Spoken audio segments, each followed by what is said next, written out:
सो है गाइस, कैसे हो आप सभी लोग। Welcome back to my channel AG and I am मांगा। तो गाइस, आज मैं एक्सप्लेन करने जा रहा हूँ बुक ऑफ एस्पर यानी कि डीमन एम्पर का एक और बिल्कुल नया एपिसोड, जो कि होने वाला है एपिसोड नंबर 320 का पार्ट 2। इसीलिए पहले ही वीडियो को लाइक शेयर कमेंट सब कुछ कर लीजिए, शुक्रिया। एंड शुरू करते हैं हमारा आज का ये वाला एपिसोड। तो जैसा कि लास्ट एपिसोड में हम लोगों ने देखा, जू फेंग और गू सेंगटोन रात के अंधेरे में ड्राफ्टिंग फ्लावर सिटी में आते हैं और फिर जू फेंग आसमान में उड़ते हुए अपनी फैंटम बटरफ्लाई के विंग्स का यूज करते हुए पूरे ड्राफ्टिंग पैलेस में अपने इल्यूजन मिस्ट को फैलाने लगता है, जिस वजह से सभी लोग उसके इल्यूजन में आने लगते हैं, जिसमें कि मास्टर किनकाई और बाकी के सभी लोगों को लगता है कि किसी आदमी ने पहले ही उनकी बुद्धि रूट को चुरा लिया है। इसलिए ग्रैंड मदर सभी लोगों को जल्दी से सर्च करने के लिए भेजती है। तो अब आगे तो इस एपिसोड के स्टार्टिंग में अगले सीन में हम लोगों को मास्टर किनकाई, ग्रैंड मदर और बाकी के सभी लोगों को इस चीज की पक्की पुष्टि के लिए सर्च करते हुए दिखाया जाता है। लेकिन तभी ग्रैंड मदर जो कि उनके पीछे चल रही होती हैं, वो अचानक से रुक जाती हैं, क्योंकि वो तो शुरुआत से ही जू फेंग के कंट्रोल में होती हैं। तभी उनकी आंखों में देख गू सेंगटोन कहता है कि डैड, क्या ये वुमेन नींद में चल रही है? और आखिर वो इस तरीके से ये क्या देख रही है? और क्या ये हमें ठीक से नहीं देख पा रही है? तो जू फेंग उसे बताता है कि ये तुम्हारे डैड की डिवाइन आईज का कमाल है, ये मेरी आईज ऑफ द वॉइड की थर्ड स्टेज है, मिराज वर्ल्ड। ये बिना कुछ जाने मेरे इल्यूजन्स में फंस गई है और मेरे इन इल्यूजन्स में फंसे रहते हुए ये हमें असली बुद्धि जेट रूट की जगह पर ले जाएगी, और जब ये हमें बुद्धि रूट तक पहुंचा देगी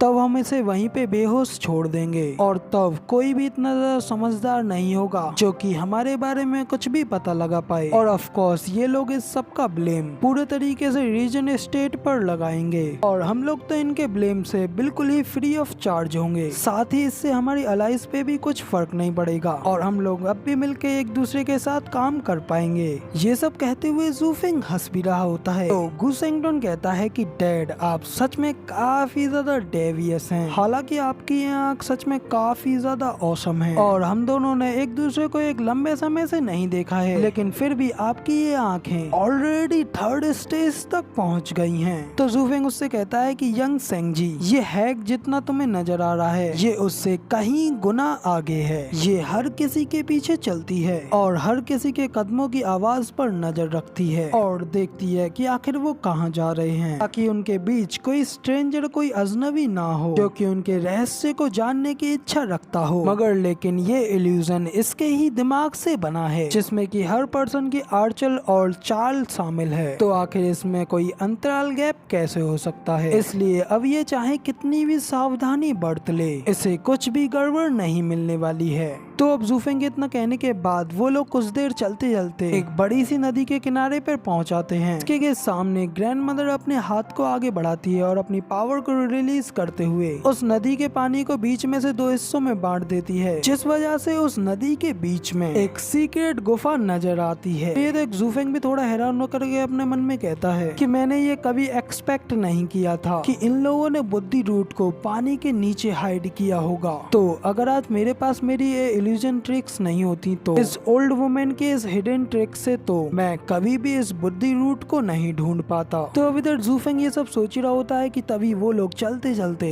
एक बॉक्स के पास पहुंचाते हैं, जिसके अंदर बुद्धि रूट रखा होता है। तो ग्रैंड मदर जल्दी से उस बॉक्स के पास जाती है और उसे खोल करके देखती है, तो उस बॉक्स के अंदर ऑलरेडी पहले से ही बुद्धि रूट रखा होता है। मगर लेकिन जू फेंग की इल्यूजन की वजह से उन्हें कुछ भी वहाँ पे दिखाई नहीं दे रहा होता, इसलिए वो उस बॉक्स को खाली देख करके पूरी तरीके से घबरा जाती हैं और वो कहती हैं कि ये तो सच में बिल्कुल खाली है। तभी उसी वक्त जू फेंग भी आगे बढ़ के उनके पीछे अटैक करके उन्हें बेहोश करने की कोशिश करता है, लेकिन उससे पहले ही ग्रैंड मदर दुखी होने की वजह से पूरी तरीके से टूट जाती हैं और अपने घुटनों के बल नीचे जमीन पर बैठ जाती हैं और एक जोरदार चीख लगाते हुए सिस्टर चूचू को सॉरी कहती हैं। वो कहती हैं कि किंग चैन, मुझे माफ कर दो, तुमने जाने से पहले मुझसे ड्राफ्टिंग फ्लावर सिटी की हिफाजत करने के लिए कहा था, लेकिन मैं हमारी प्रीसियस विरासत की रक्षा नहीं कर पाई। इधर ग्रैंड मदर के मुंह से सिस्टर चूचू के जाने की बात सुनकर के जू फेंग भी काफी हैरान होता है और अपने मन में कहता है कि क्या चू किंगटियन चली गई है? तो क्या इसका मतलब वो अपने सेकुलरिज्म में नहीं गई है? इधर ग्रैंड मदर रोते हुए आगे कहती हैं, तुमने जू फेंग की उस यू गर्ल को बचाने के लिए उस मिस्टीरियस हेवन सेक्ट के सेक्ट लीडर के साथ डील करी, और तुमने मुझे बताया कि जब एक बार तुम यहाँ से चले जाओगी तो तुम वापस यहाँ पे नहीं आ पाओगी। लेकिन मैं तो तुम्हारी यहाँ पे तुम्हारी अंतिम इच्छा को भी भी पूरा नहीं कर पाई। इधर ग्रैंड मदर की ये बात सुनकर के जू फेंग को भी एक जबरदस्त झटका लगता है और जू फेंग सिस्टर चूचू के उन पुराने शब्दों को याद करने लगता है जो कि उन्होंने उससे कहे थे, जिसमें कि उन्होंने जू फेंग से कहा था कि जू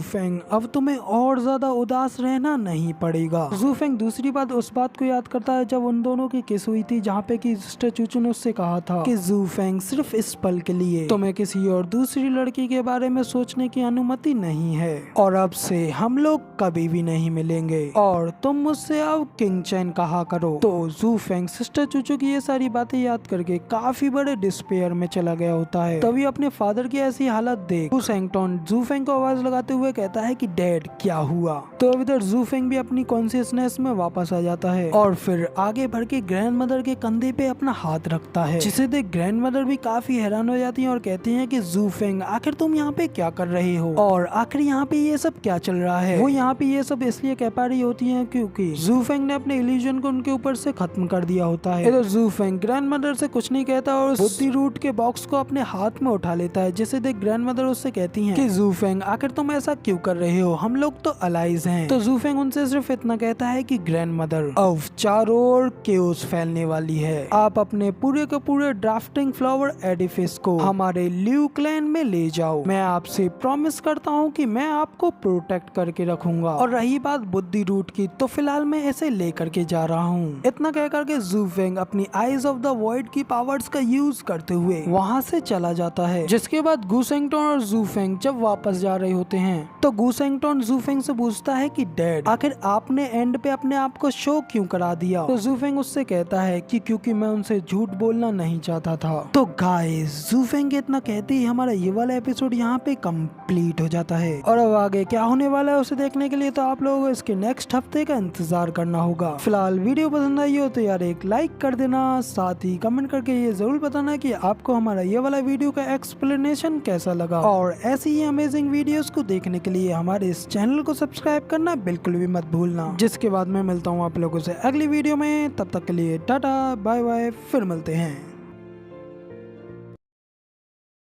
सो हे गाइस, कैसे हो आप सभी लोग, welcome back to my channel AG anime manga. यार आज मैं हाजिर हूँ बुक ऑफ एस्पर यानी कि डीमन एम्पर की एपिसोड 1 के साथ। यार मेरे पास काफी सारे कमेंट्स आ रहे थे कि हम लोगों को एपिसोड 1 को देखना है, इसलिए आप लोगों की इतनी ज्यादा रिकमेंडेशन की वजह से आज मैं इस सीरीज के एपिसोड 1 को भी ला रहा हूँ। इसलिए जल्दी से इस वीडियो को लाइक करके चैनल को सब्सक्राइब कर लीजिए। ज्यादा कोई फालतू की बातें न करते हुए जल्दी से हमारे इस एपिसोड को शुरू करते हैं। तो अब चैप्टर के स्टार्टिंग में हम लोगों को एक मैजिकल वर्ल्ड को दिखाते हुए बताया जाता है कि एंशिएंट टाइम में एक डेविल किंग था जो कि इस कॉन्टिनेंट का सबसे ज्यादा पावरफुल पर्सन था, लेकिन उसके इस वर्ल्ड से चले जाने के बाद उसकी सारी नॉलेज एक ऐसी बुक में चली गई जो कि इस पूरी दुनिया में फैली हुई है और उस बुक का नाम है द बुक ऑफ 9 सीक्रेट्स। साथ